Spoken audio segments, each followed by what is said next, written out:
Thank you so much. And thank you to BKB for hosting us today. It's lovely to be in Amsterdam. I was here just a while ago for the Movies That Matter festival, and that's where Everything Must Fall was screened.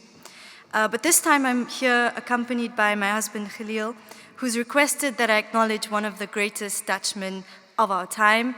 And when I asked who that is, he said it's the one and only Virgil van Dijk. And he is a Liverpool fan after all.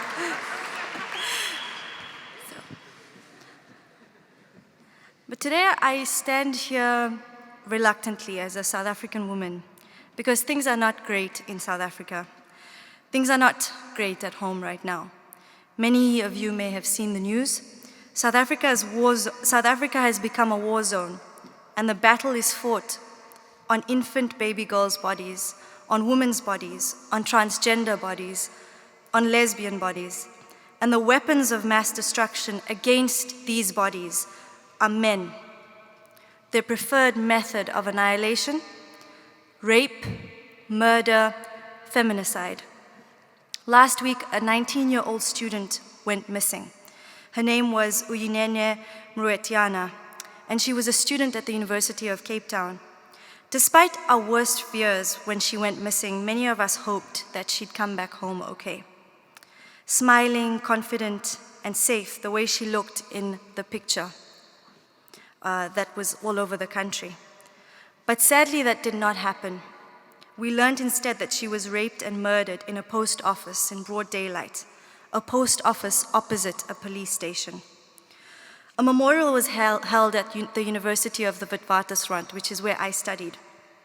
And the Student Representative Council President, Sisanda, chanted Amandla. And in South Africa, Amandla means power. And generally when someone says Amandla, you respond by saying Awetu, which means power to the people. But this particular time, when Sisanda chanted Amandla, the women did not respond with Awetu. They responded with Asinawo, which means we have no power. Despite the depth of despair and the overwhelming feeling of powerlessness, thousands of women have taken to the streets in South Africa, and women in parliament are in uproar. The overall feeling is that we must organize, we must hope, and we must pray for the outburst of anger to be challenged towards action and change. But it is not just women who are under attack in South Africa at the moment. Africans, fellow Africans living in South Africa live in fear. We have South Africans killing, harming, burning down property and shops of those they deem foreign and illegal. And the incidents of xenophobia and of Afrophobia more specifically have shown that beyond the Rainbow Nation Kool-Aid, national identities the world over are built on exclusion. Some South Africans might hate each other across different racial lines, across ethnic and cultural lines, but whether white or black, the experience of living through apartheid is seen as such a defining experience that it has made a nation out of us. Not only is our national identity built on exclusion and a history of exclusion, but this exclusion is compounded by a potent superiority complex. And it is in these troubled times that we have to keep acting on the dictum that no one is illegal, the borders are. This message is very relevant to the challenges in Europe and beyond, with the rise in right-wing populist nationalism on multiple levels of exclusion, compounded by all kinds of superiority complexes. But my talk tonight explores three key themes which I believe shape the way we understand ourselves, the world we live in, and our place in it. The first is privilege. The second is history and the violence upon which the world order has been built. And the third is how we conceive of value. But before we dig our feet into these three themes, I want to give you a bit of background about the Fees Must Fall movement. I was once on a BBC Africa panel, and it was hosted at WITS, my university. And the presenter said boldly, "We greet you today from the University of Mandela." And I felt a bit uncomfortable about this, because Mandela's lawyer, a white South African, advocate George Bizos, who came to South Africa as a Greek refugee, was also a member of the Wits Student Representative Council many decades ago. And he told us that Mandela was actually excluded financially from Wits University. And so he never graduated at Wits University. He was told, the advocate was told when he was trying to get Mandela back into the university, he was appealing the exclusion, which is what we do till today when students are excluded. He was told that Wits Law School is not for blacks, just like it's not for women. You see, Wits University was a historically white university. And today, how many young Mandelas we still have, talented students pushed out by a system built around a sick concept that we have normalized globally, that being intelligent is not good enough if you are poor.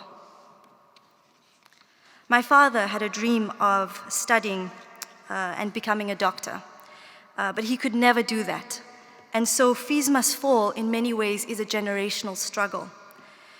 And the system of apartheid was one which structurally broke the psyche of black people in denying them quality education. And as the great black consciousness thinker and struggle hero Steve Biko says, the most potent weapon in the hands of the oppressor is the mind of the oppressed. But fast forward more than 2 decades, the year 2015 was a very momentous year for the youth in South Africa. When I started my term on the Student Representative Council, far too many black students faced exclusion. And some of them were the first from their families to go to university. The beginning of 2015 started with more than 2,000 students financially excluded. And that was just at my university. Nationally, the numbers were even worse. And we protested the exclusion. We had fundraising campaigns. We actually, as an SRC, individually raised more than 262,000 euros in a month. And that just didn't feel like enough because it was a drop in the ocean if we looked at the real need. But what that fundraising gave us was a public profile of sorts. People could see that this was an SRC that really was not happy with the status quo and was trying to do something about it. And so later on, when Rose Must Fall protests kicked off at the University of Cape Town, protesting the undeniably Eurocentric Anglo-Saxon universities in South Africa, there were 2 issues that really came to the fore. The one was decommodification of education, and the other was decolonizing education. And that was the birth of the Must Fall movements. But the call for decolonization was so important because organic knowledge of our people and our communities was not being centered in our education system. And we wanted to challenge this over and above just challenging the lack of access financially. Because it's pointless to have an education system that does not train its students to deal with the challenges of its communities. And so we wanted to prioritize 3 things. One was the symbolic removal of statues like Cecile John Rhodes from universities because of the painful and oppressive legacy that he represents, much like Jan van Riebeck. 2 was to rework our curriculum to include scholars from the Global South. We felt that our way to compete in the global system was not by adopting its norms, but rather by disrupting them, because the norms were set up against us from the get-go. And the 3rd was the environment within which teaching takes place, and we wanted that to be a dignified environment. So it wasn't just about access for students, but what about the workers who clean the university? How are they supposed to get their kids to come into the university, and are they being paid enough? Because we had outsourcing at our university, and so one of the demands in the Fees Must Fall movement was to end outsourcing.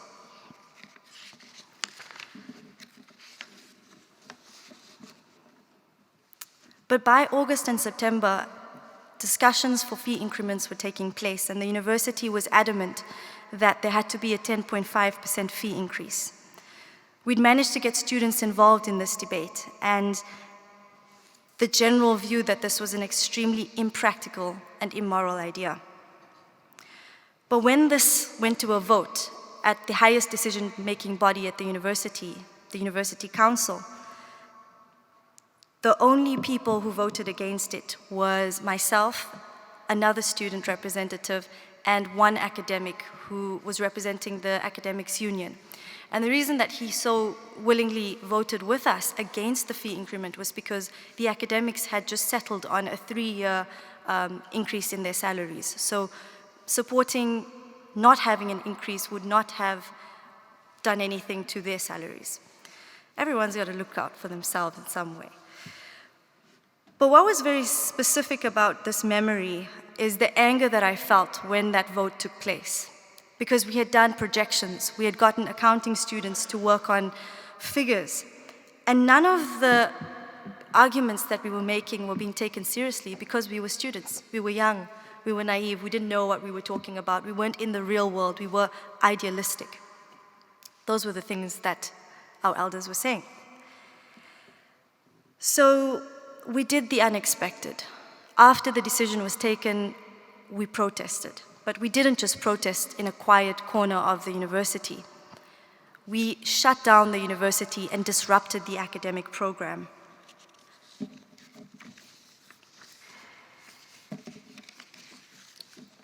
And one of the most powerful partnerships, of course, was the partnership with workers. So the date that we chose for this shutdown was the 14th of October, 2015, the same day that workers had a protected strike scheduled.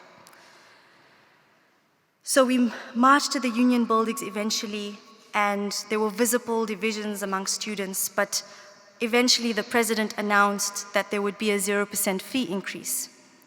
And some of us were not satisfied with that, because what happens the following year? So a smaller group persisted.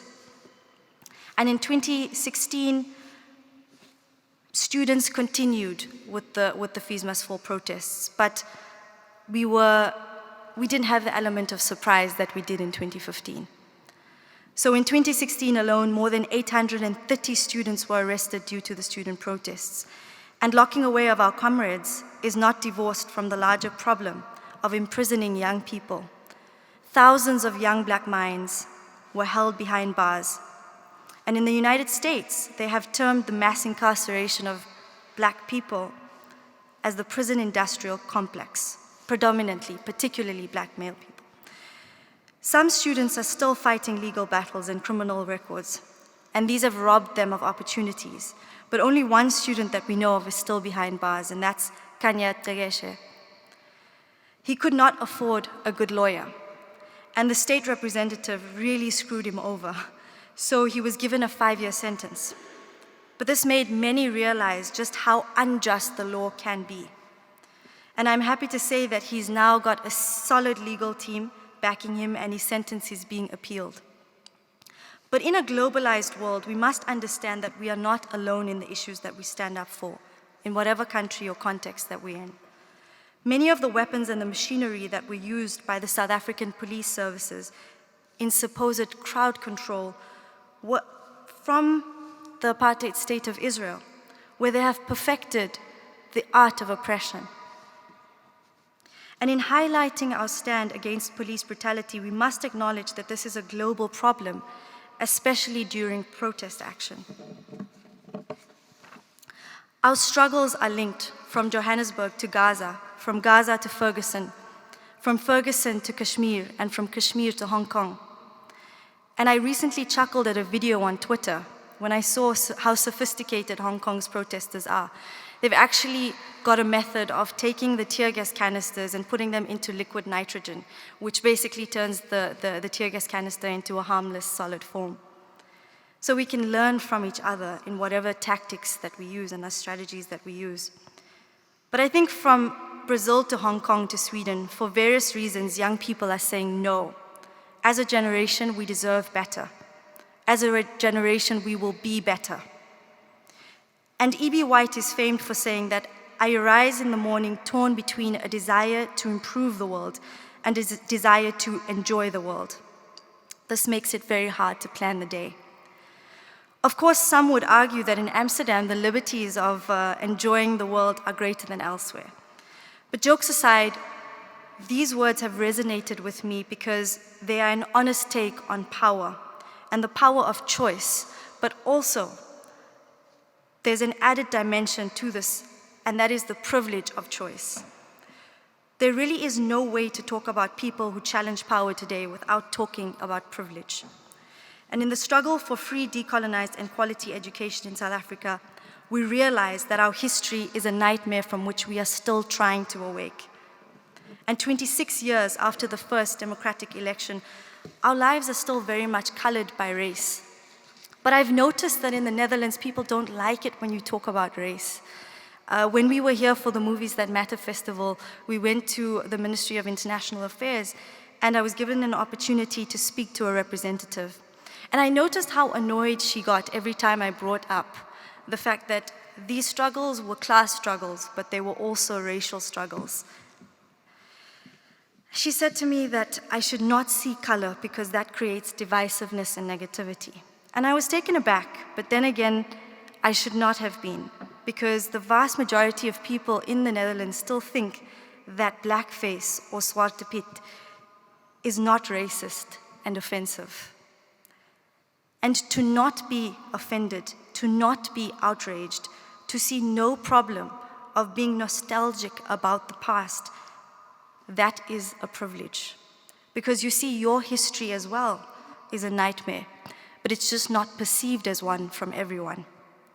So I was alarmed to see the response to the black female leader of Article 1, a party focusing on eradicating institutional racism, Sylvana Simons, who had to be put under police protection in the Netherlands after threatening messages and memes started to appear online. But more power to minorities who refuse to be cast on the sidelines because of the fragile egos of the privileged. The privileged are often too comfortable to transfer the costs to the marginalized. This is why universities in South Africa did not think twice about increasing fees. But since that fatal day in December 1652, when Jan van Riebeeck arrived at the Cape of Good Hope in South Africa, our history, South Africa and the Netherlands, has been forever interlinked. In fact, when protesting students were calling for Cecile John Rhodes' statue to fall, a group of white South Africans chained themselves to the statue of Jan van Riebeeck in Cape Town's Adderley Square, and they claimed that they were protecting South Africa's heritage. This forced many to ask difficult questions, like, is the reality of Dutch settler colonialism really heritage? Or is it a painful part of our history that we need to overcome rather than hold on to? How often do we hear people nostalgically talk about the good old days? It is these complexities I'm faced with when I admire the beautiful canals and houses in Amsterdam. It's hard for my mind not to wonder to the history of the Dutch East India Company, which was richer than Apple, Google, and Facebook combined. And this wealth was largely amassed through colonialism, plunder, exploitation, and greed, which countries like my home in Indonesia are still trying to recover from today. The violence of colonialism is not fully acknowledged by Dutch people. But on the other side of the spectrum, it was a pleasant surprise for me to learn that the anti-apartheid movement in the Netherlands was one of the strongest and the most effective in the world. The apartheid government had published a list of dangerous organizations similar to the Israeli government today, who has been scared of the BDS movement. And there were more Dutch organizations on that list than any other country. So if there's anyone here who was part of these, I sincerely thank you. And I urge you to show similar support for Palestine. There is no undefeatable force, even though things might feel overwhelming. I feel both sadness and hope when I see a child raise a stone at a war tanker. But these contradictions sharpen our understanding of what it means to live in this world. And earlier this week in London, where I'm a student, there was an arms trade fair. And it was very disgusting to see that people actually go to see the weapons that can kill people. But this is the reality of living in this world. The idea is troubling, a fair to showcase how much destruction and death you can bring, and the world's nations compare their share, conveniently ignoring their complicity and guilt in the mass murder of innocent people, mostly people of color.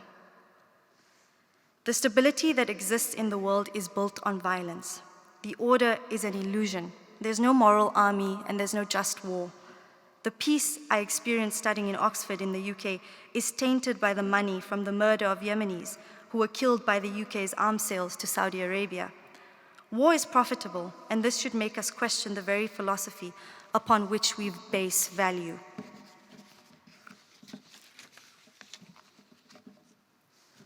But what differentiates a thermostat from a thermometer? The thermostat changes the temperature. The thermometer merely exudes the temperature around it. So challenges of power are thermostats. They do not like being told what they are at the mercy of. They set out to understand these forces and eventually come to realize that they are more myth than monster. Economist and philosopher Yanis Varoufakis says that there are two types of value: experiential value and exchange value. And the world is currently fashioned around exchange value predominantly. But what really makes us human is experiential values. And this is the value you get from helping someone, the warmth you feel by looking at a beautiful sunrise, and the adrenaline you feel when you outrun a police officer armed to the teeth to hurt you. The undervaluing of experiential values is clear in the fact that modern economies reward activities that extract value rather than create it. The fact that people donate more blood in countries where they are not being paid for donating versus in countries where they are should give those of us who are mad enough to imagine a different world and a better world some hope. It should give us courage when we say that all systems of oppression and injustice must fall. We mean it beyond a slogan, that another world is actually possible, that there is life beyond mere reform of a broken system, because historically, peacefully reforming what is broken has not stopped injustice. And I hope we can be as concerned with justice as we are of peace. A new discourse on value requires a new, deeper understanding of justice and public value, an expression found in philosophy but almost lost in today's politics and economics. An expression which pre-colonial African societies were more familiar with than most of the celebrated economists who've won Nobel Peace Prizes. Despite superb technological advances, we are on the brink of destruction. It certainly is difficult to keep optimistic in spite of everything. But let us bear in mind that for many people, their mere survival is itself a rebellious act within a system designed against them. And for the rest of us, activism and challenging power are daily decisions. Moments when the camera does not catch, conversations which are uncomfortable, but most importantly, believing that a better world is possible. And I want to end with a poem of one of my favorite writers, Eduardo Galeano. Utopia lies at the horizon. When I draw nearer by 2 steps, it retreats 2 steps.